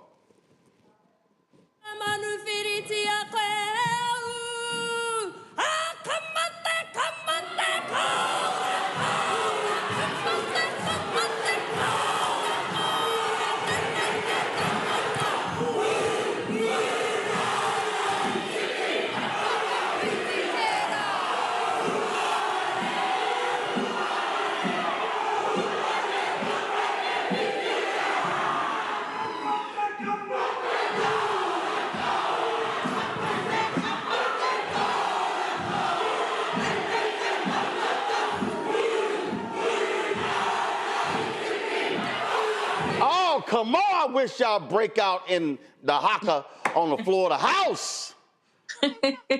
I don't necessarily see that happening, but there is this movement of the far right that we're experiencing right now where it's all about whitewashing. It's all about deleting. In fact, again, in that same scenario in New Zealand, they talked about the colonization. And one of the things that I wanted to make clear is that oppression looks like what my ancestors have endured, and they have nothing to reflect upon as it relates to their ancestors being oppressed in any way. If anything, they were the ones that were inflicting the oppression, at least their ancestors were. And that was why I wanted to remind them of that. But that's also why it's so dangerous that they want to delete Black history from our history books. Because if you don't know your history, then you're doomed to repeat it. And when you see the likes of say, a Byron Donalds out there who wants to glorify things such as Jim Crow, it is important that they recognize that there are those Black folk like me, like Rep. Ayanna Pressley, like Rep. Summer Lee, that will not allow them to delete us and delete our pain out of history and then decide to move forward and inflict more pain. This was a study done from researchers at Tufts University School of Arts and Sciences and Harvard Business School, where we're at a point now where whites believe that they are the victims of racism more often than blacks. I talked about this in my book, White Fear, how the browning of America is making white folks lose their minds. I said in this book that we are living, I've been giving these speeches since 2009. And I was saying then, so the last 15 years I've been saying, we are living in this age of white minority resistance. We're living in this age where white Americans feel as if they are being discriminated against, they're being targeted, they're losing opportunities. So you got this DEI thing, you got all this sort of stuff like that, and they have created this hysteria that, oh my God, that their world is crumbling down. And then of course, then you got these Democrats we're spending too much time on identity politics. We're leaving these things behind. So you got Bernie Sanders, you got Chris Murphy, all these people. And what kills me is they act as if whiteness is not an identity. They act as if that's not real. And I sit here and so they're like, well, we need to get away from these things. And it's like, okay, and run to what? Because the reality is Donald Trump absolutely pressed the buttons of white identity. You look at the targeting of white men and males. Maleness is identity politics. And these white male Democrats, I'm like, I don't know what world they're living in where they can't see this, because for them, anything other than white is identity politics. But anything with them, oh, no, that's just politics. Exactly. No, that's exactly right. And it is important that we continue to make the record clear on who it is that's bringing this up. They continue to try to say it's the Democrats. We're not bringing this stuff up. Like, this was not a Democratic bill. This was a Republican bill that was being marked up. And I have every right to make sure that I challenge any bill that comes into my committee or any bill that comes on the floor. This wasn't us and something we initiated, but it is something that I felt very strongly about responding to and finishing, because it's just a bunch of games. And for those that are cowering and deciding that they are okay with towing the Republican line to where they are going to whitewash us, I have news for you. If you are a Democrat, it has been people of color that have held you down in your seat. That is for sure. Every single Democratic seat that you look at, 9 times out of 10, there is a person of color demographic that is holding that district down and making sure that it's Democratic. So, when you're out there and you're saying that you're going to represent your constituency, it's not just the people that look like you. It's your entire constituency. And I try to do that every day that I'm in the House. But the reality is that just seeking equity should not be a problem in the land of the free and the land of opportunity. Acknowledging that there were wrongs that were done to people like me, to the extent that, yes, I am sitting in Congress. And so, yes, I have made it further than I could say the average Black woman, specifically when it comes to politics, knowing that I'm only the 55th Black woman to ever swear into Congress.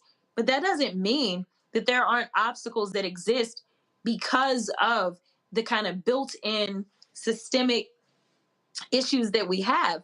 And you can't start to fix systems if you decide that you're going to ignore that there's a problem. If there's no problem, there's nothing to be fixed. So the fact that they are trying to roll back the hands of time, and they said that this was all because they wanted to make sure that the most qualified people are working in our federal government, and I applaud my coworkers, especially Melanie Stansbury, who made a very good point of pointing out that Donald Trump is definitely not concerned about qualifications. When we look at the people that are being put into position, and I even made the point yesterday, and I said, I can't say that I agree with Senator Scott on anything. I can't say that I agree with Byron Donalds on anything, but I can tell you this. Those two Black men are more qualified to serve in some capacity in the Trump administration than the random people that Trump has decided to empower. But one thing is different about them, and is that they're Black.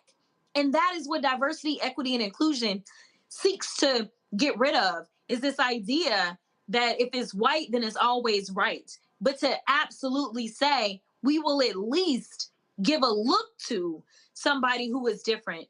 And what they failed to really talk about in that hearing is that diversity is defined the way in that particular bill in such a way that veterans are diverse, in such a way that it's including your sexual orientation, it's including your sex, it's including all these things, but it's not just race. It goes down to your religious background. It's talking about diversity as a whole.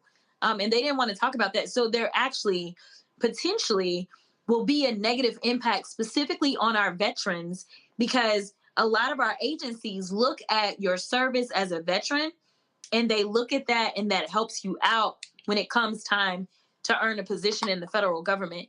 And now they don't even want to do that. And these are people that risk their lives to make sure that we can maintain freedom in this country. Does it frustrate you when these DEI debates and discussions are being held and white women are silent? Because the fact that the numbers don't lie. They benefit the most. White women are the greatest beneficiary of affirmative action, of DEI, of diversity than anybody in America. No, white women. Yeah. When you look at contracts, they say MWBE. If you are a Black woman, you go in the Black category. If you are Latina, you go in the Latino category. That W should be WW, white women. They are silent. And these Republican white women, these Democratic white women, these independent white women, and they sitting here the ones making all the money from DEI, the corporate jobs, the CEOs, they ain't saying nothing. And that's, I keep saying that, they got to be called out. You got to be saying, hey, Representative so-and-so, you going to get in this?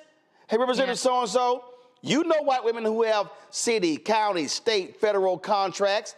That's DEI. Why y'all silent? Yeah.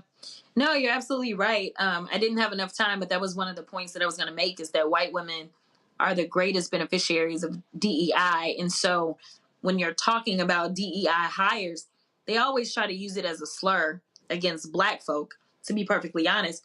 But the reality is that DEI is a lot deeper than that. That's why I went into all the categories that are classified as diverse. But white women, again, we're not engaged in this debate.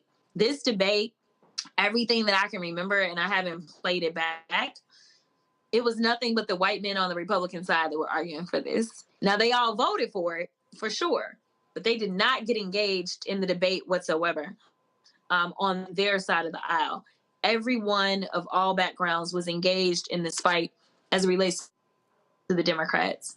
I really wish we would focus on the things that could actually bring us together in this country, and the things that would actually solve some of the issues that we really need. Unfortunately, I don't know if the American people just weren't aware or just didn't care, to the extent that we now ended up with a Trump trifecta, where we will end up with more of this in attempt to delete and misuse and water down the legacy of Martin Luther King, and use his words as reasoning and rationale for absolutely eviscerating his legacy.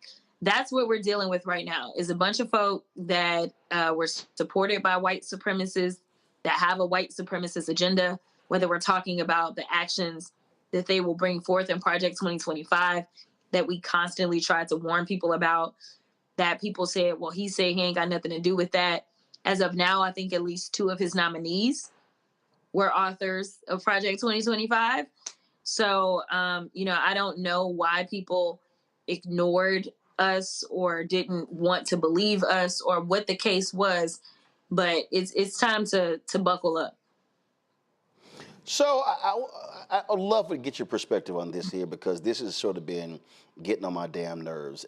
Ever since the election, you've got your fellow Democrats, everybody's weighing in on why Vice President Kamala Harris lost and so things like that. So this is journalist Matt Iglesias. He goes, because he was asked, somebody said, just once, I would love people who say these things to be specific about what exactly would mean to, quote, abandon identity politics. He goes, one salient example of identity politics that hurt Democrats recently was the decision in 2020 to make Kamala Harris the VP nominee, despite her poor electoral track record and unimpressive performance on the campaign trail because Biden needed to pick a black woman. Now, I'm gonna show you this second tweet. This is Chris Murphy of Connecticut. He goes, of the 20 highest median income states, Democrats won 18 of them. Of the 20 lowest medium income states, Democrats won 3. Yes, race and gender play a big role in politics, but the hard truth is Democrats clearly aren't listening to the people we say we fight for. So I want to go back to the first one. That is what Matt Iglesias had to say. Here's what I find to be very interesting, Congresswoman, since Matt desires a salient example of identity politics. In 2008, there was a guy who ran for president. His name was Senator Barack Obama. In 2008, there was a guy who ran for president. His name was Senator Joe Biden. This is the same Senator Joe Biden who ran twice previously for president and failed miserably. He had, quote, go back to the tweet, he had a poor electoral track record. He was unimpressed. He had an unimpressive performance on the campaign trail. But in 2008, Obama secured the nomination. And do you know what all the talk was in D.C.? Obama's going to need to pick a white man who can talk to those Rust Belt white people. And so he needs to pick somebody who has serious foreign policy experience. So who does he pick? He picked old Joe, a white man. What's interesting is that Matt Iglesias asks if Joe Biden was not unimpressive in running for president. Mm-hmm. Sure, he was reelected as a senator, Vice President Kamala Harris, but she was elected as a senator from California. But people actually said Obama needed to pick a white man. He picked a white man. But Matt, it's amazing how Matt and other Democrats act as if his white male identity politics, that didn't exist, that it was identity politics. And then Chris Murphy talks about these states, these low states, they're red states. Democrats, please show. Democrats passed the Affordable Care Act. Who is that help more? Broke people in red states. Who has benefited more? White men in red states because of health care. When you look at the economic policies, that's helped those people in the red states. So I'm trying to understand, maybe you can help me, whether it's Murphy or Bernie Sanders and others, explain to me how we have to do better to working class people. Show me where the policies aren't helping them. They're not voting because of the policies. They're voting because of culture. Yeah, you're absolutely right. I mean, when you ask people, tell me exactly which economic policy Trump proposed that most impresses you, they can't answer that question. And you know, like I know, that I traveled the entire country. And so this wasn't about this. And I kept telling people, I remember the last church that I visited in Atlanta, Georgia, and I said, this is going to be a vibes election, because if you want policy, she's got it. If you want policy from him, he's got concepts of policies, or he's got Project 2025, but he doesn't have the policies. And the interesting point that you just made is that in those states where they are thriving economically, they are democratically run. So, like, yes, Louisiana is constantly having a problem. Mississippi, Alabama, and Republicans run everything. And they are the ones that are broke. They are the ones that are lacking in healthcare. And honestly, these blue states that people complain about are the ones that are carrying them on their back. So, listen, for everybody that wants to talk about states' rights, I thought that it was an interesting move that the governor in California decided to make, where he said, I'm going to call a special session. We going to keep our coins here because guess what? California got a lot of money. California contributes to take care of these other states that ain't got no people and consistently put people in based upon, oh, you know what? Well, we are the party of religion. No, y'all not. Have you seen the top of your ticket? Have you seen his nominees? I mean, he's got at least 3 people that he nominated that have sexual assault allegations in some way around them, including his own sexual misconduct situation. So no, don't preach to me about religion. And as I try to tell people all the time, if you religion, go to church, but don't try to find it in your politician, because that's not our job. And this is coming from somebody that is the child of a preacher. I will tell you that if I had to assess anything, it is our communication. People don't know what we're doing, number one. So, it's kind of like the fact that people felt as if Trump cared about them when it came down to the stimulus checks. They thought that that was Trump. That was a failure of communication on our part. The fact that people don't truly understand who has the power of the person, how these things work, that is a problem that we have on education. So we've got to do better, and we can't just come out at election time and try to educate people. We've got to consistently educate them. We've got to consistently call them out immediately when things happen. And we also have to say, when it is a culture war, let me redirect you, because they decided that they were going to distract you, and make sure that you're pointing that out. But listen, here's the deal. I consistently heard on the trail, well, he's a businessman and he's strong. Those are the 2 things people would say. They would tell us Democrats are weak, and they felt like he was strong and that he was going to fix whatever pain they were feeling economically because he's rich. He's a businessman. Well, this is a brand that he's been building way before he ever ran for the presidency. And so it is hard to overcome that, because he had a solid brand that people bought into, and they also believe that he's authentic. All the gaffes and nonsense that he was making, they were like, oh, at least we know what we're getting with him. He's real. They felt as if they did not know the vice president, because even though she had been elected and had a great track record, she only had 107 days to brand herself outside of being Joe's vice president. And so people don't understand how difficult it is to kind of overcome some of that. I did hope that with everything that he was doing, that people would say, and with him being very clear about where he was with Roe and that kind of stuff, that people would say, you know what, I got to get out and I got to vote against him. But a lot of people decided to stay at home. And it's unfortunate, because we all are about to feel the effects of that. Absolutely. You ran for the Democratic Policy and Communications Committee, lost to Congresswoman Debbie Dingell. That to me is a part of this. Communication is critically important. You're absolutely right. I said for 3 years on this, all 4 years, that the administration was doing a horrible communicating policy. They were passing things, not talking about it. Not only that, amazing work happening when it comes to criminal justice reform in the Department of Justice. I said to Karine Jean-Pierre directly, to the chief of staff of Biden, I said, how do y'all never even bring this stuff up from the White House podium? And so it was just crazy. And I really do hope that the House Democratic Caucus listens to you. And again, I get this is nothing. I got great respect for Congresswoman Debbie Dingell. But here's the reality. I've never been contacted by her office. Never.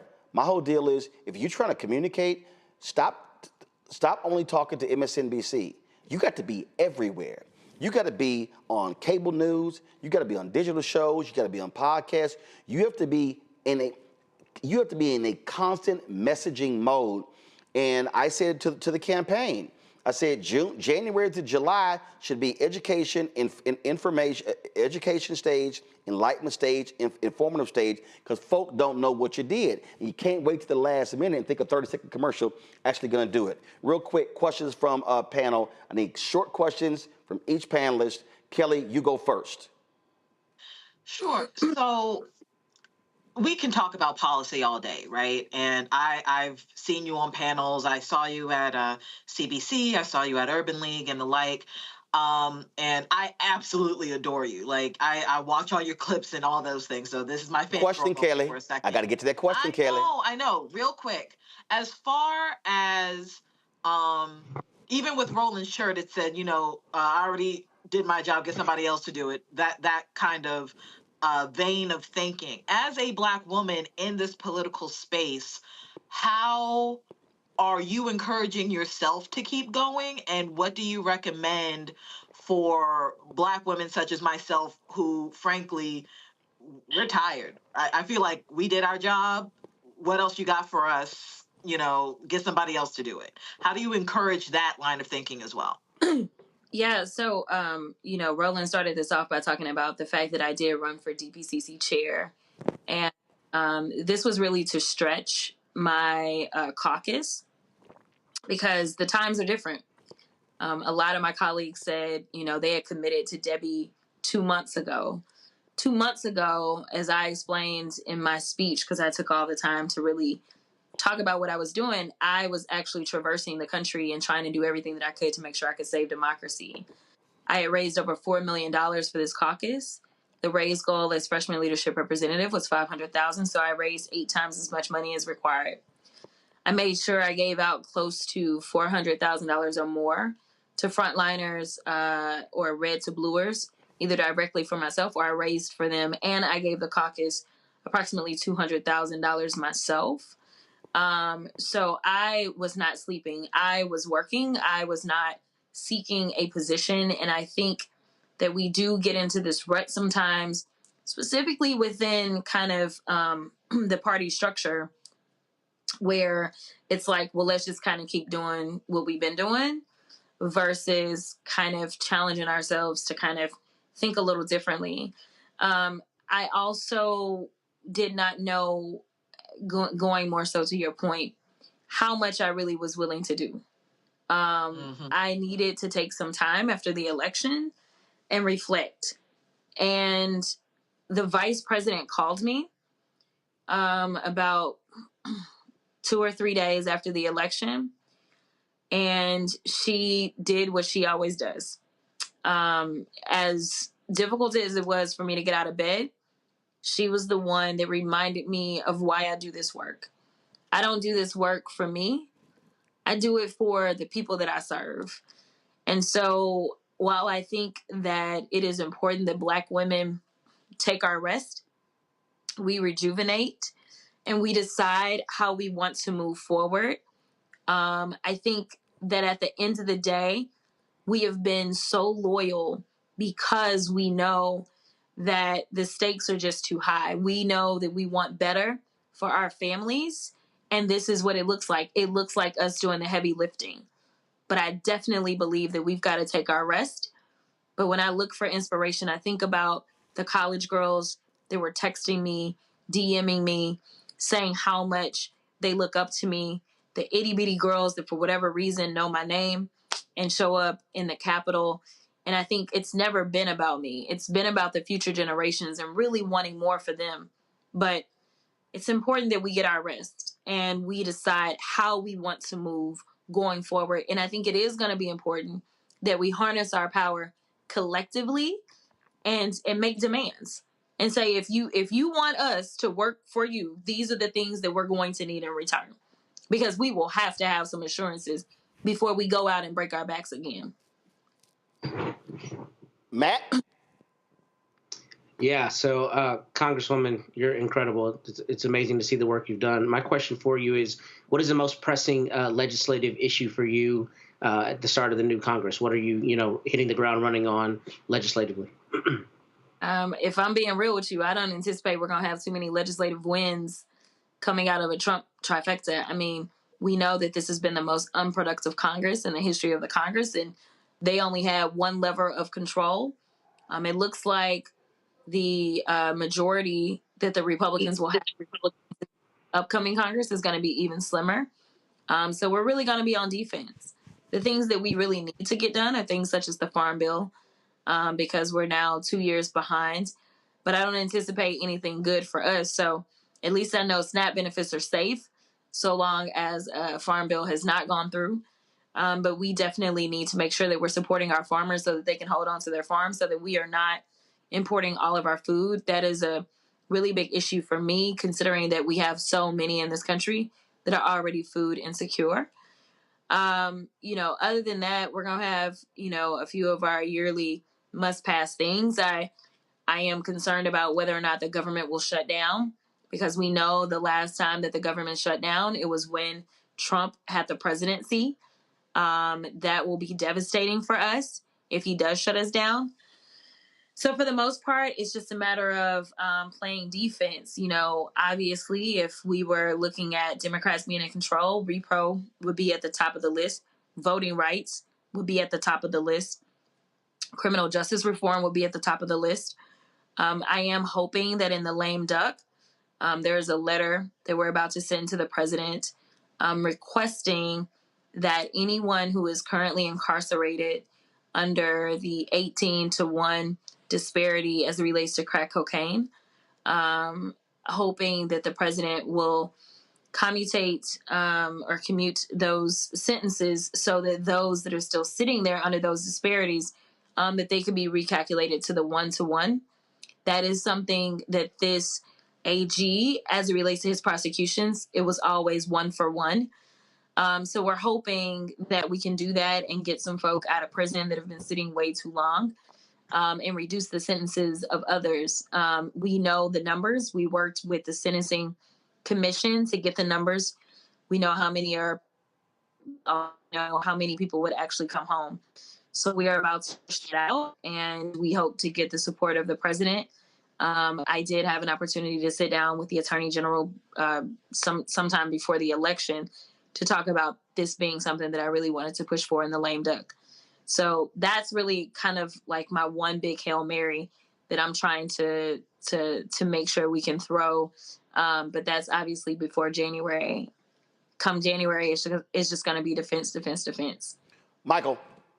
Representative Jasmine Crockett, could you please explain briefly what the Dismantle DEI Bill of 2024 is? Because according to USA Today, if it became law, it would effectively close all federal DEI offices and eliminate federal DEI programs. We know that's part of Project 2025. Also, how are these white men on the committee defining the term woke? I hear them use the term woke, but they never define it. Thank you. Yeah. And great job in the committee educating them. Thank you. They definitely don't have a definition of woke. As far as I'm concerned, if it's the opposite of what they want, then they consider it woke. As it relates to the bill, you're absolutely right. So when we start to talk about programs within various schools, whether it's, I was looking at a portion of the bill that talked about kind of how they're encouraging in the healthcare space there to be more diversity. And we obviously already are in a great shortage as it relates to healthcare because of COVID-19. It would remove all funding that would help those that are historically disadvantaged from being able to get funds that would help them to potentially, be able to pursue their education. There was an amendment that specifically was put in by Rep. Presley that was specifically put in to make sure that HBCUs would not be defunded under this. Oddly enough, it did pass unanimously. So that was thrown in there because theoretically that could happen. Also, there's a provision that prevents someone who's been in any of these offices from transferring to another office. So if you ever worked in a diversity, equity, and inclusion office, then you would be prevented from transferring to another governmental kind of agency. Usually, if something gets shut down, then you have protections that allow you to go and transfer somewhere else. But basically, any funding that in any way is attempting to increase diversity in the federal government, it would be gone, as well as any positions, as well as the data showing us, this is how many, I want to say it was the FBI, how they now have to report the encounters, or at least keep track of the encounters and things like that. It will get rid of all of that. Okay, thank you. All right, then. Well, Congresswoman Crockett, listen, Thanksgiving is coming up. Get some rest. Enjoy the fam. And then, of course, got Christmas happening December. There's work that still can be done. And you're right, come January 20th, we are going to be in a state of war, battling folks who want to dismantle everything. And what I keep telling people, look, focus on that, build locally, and then also focus on 2026, because you can stop that nonsense in 2026 by voting the right way. So get rest, but also we got to stay focused and get to work. Absolutely. Good to see you. Appreciate it. Thanks a lot. All right, Kelly, Michael, Matt, I appreciate y'all as joining us on the panel as well. Thank you so very much. Folks, that is it. I want y'all to have a fantastic weekend. It is going to be a weekend of absolute rest. So do me a favor, though. Please support our Bring the Funk fan club. You can join us by contributing via Cash App. You can utilize the app Stripe. This is the QR code right here. Then you use this. Then you can, of course, donate via Cash App. You can also see your check and money order to P.O. Box 57196, Washington, D.C., 20037-0196. PayPal is R Martin Unfiltered. Venmo is RM Unfiltered. Zelle, Roland at RolandSMartin.com. Roland at RolandMartinUnfiltered.com. Don't forget, you can also download the Blackstar Network app, Apple phone, Android phone, Apple TV, Android TV, Roku, Amazon Fire TV, Xbox One, Samsung Smart TV. Be sure to get a copy of my book, White Fear, How the Browning of America is Making White Folks Lose Their Minds. Proceeds from the book come right back into the show. You see the bookstores, Barnes & Noble, Amazon, Target. You can also download the audio version on Audible. And folks, if you're looking to get, guys, come on. If you're looking to get merchandise, Roland Martin Unfiltered merchandise, you can do so. This is our new shirt. Don't blame me. I voted for the black woman. You can get that, of course, by going to rolandmartin.creator-spring.com. And again, we've got T-shirts, hoodies, wall art, mugs, and more. If you go to that website, the QR code is right there as well. All right, folks, we always end every show on Friday showing the list of donors. More than 35,000 donors have supported us since we launched this show on September 4th, 2018. We certainly appreciate all of you. And let me shout out Fort Valley State University. Y'all know I rocked HBCU merchandise. It's a little chilly here in D.C., and so shout out to Fort Valley State. Folks, I will see you guys on Monday. Y'all take care. Holla!